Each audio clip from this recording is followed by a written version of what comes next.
C'est l'Église qui est l'objet primordial des intérêts du Seigneur dans cette dispensation. Tout dans sa pensée et son activité est lié à elle. Cela signifie que tout individualisme et toute indépendance, tout ce qui est simplement personnel, divisé ou séparé, ne peut certainement pas atteindre le but tout entier de Dieu et ne peut recevoir son sceau au-delà d'un certain point. Cela devra inévitablement s'arrêter et sera limité spirituellement. Toutes les ressources divines ont pour objet la formation et le perfectionnement du corps. Et les individualités ne peuvent arriver à la plénitude que d'une manière relative. Cela étant vrai, d'autres choses doivent en découler. L'Église doit être sur une base céleste et non terrestre. Une base terrestre amènera toujours des contradictions de quelque sorte. Tout ce qui, sur une base terrestre, est quelque chose qui distingue les enfants de Dieu par sa position, ses intérêts, ses relations ou son titre, est une contradiction à l'Église.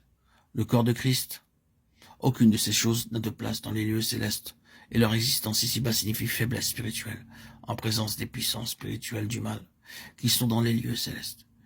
Il nous fut ainsi révélé avec une clarté croissante que notre position actuelle sur la terre était dans une certaine contradiction avec notre position spirituelle dans les lieux célestes.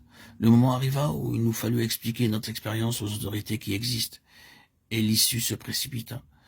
Il n'y avait aucune porte ouverte qui permit à nos corps de suivre la voie où étaient déjà entrés nos esprits, tandis que d'un côté ce fut un chemin de vie vers l'élargissement et une plénitude parfaite, ce fut d'un autre côté un chemin qui fut coûteux.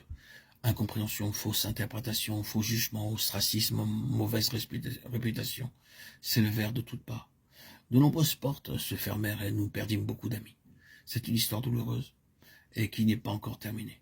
Mais il y a eu au cours des années un autre côté de bénédiction et de valeur spirituelle pour une grande compagnie dont il ne nous appartient pas de parler. C'est dans les cieux qu'elles sont inscrites. Revenons au développement spirituel. Avec la révélation double de la croix et de l'Église, et par sa puissance et son effet spirituel correspondant à une quantité de choses regardées jadis comme essentielles ou importantes, tombèrent tout simplement, comme n'ayant plus aucune valeur. Il devint facile d'ajuster beaucoup de choses et de faire des transformations qui auraient autrefois soulevé de graves questions et rencontré un refus.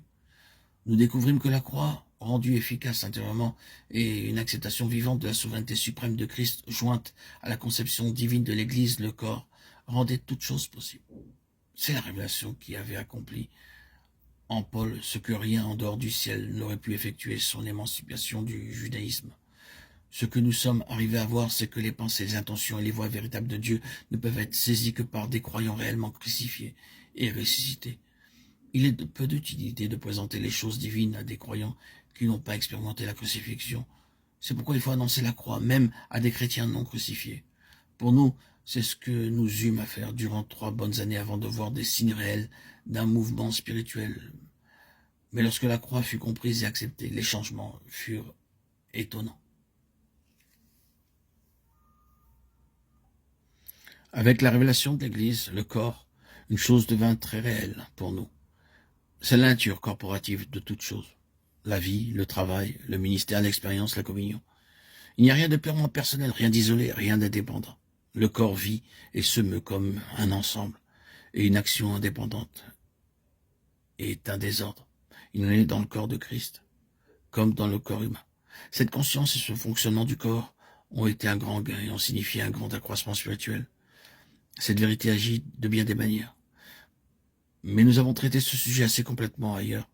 Les années ont passé, tandis que nous avons fait beaucoup d'expériences profondes sous l'action toujours nouvelle du Seigneur. Nous pensons pouvoir terminer cet audio en rappelant que le Seigneur se révèle toujours de manière grandissante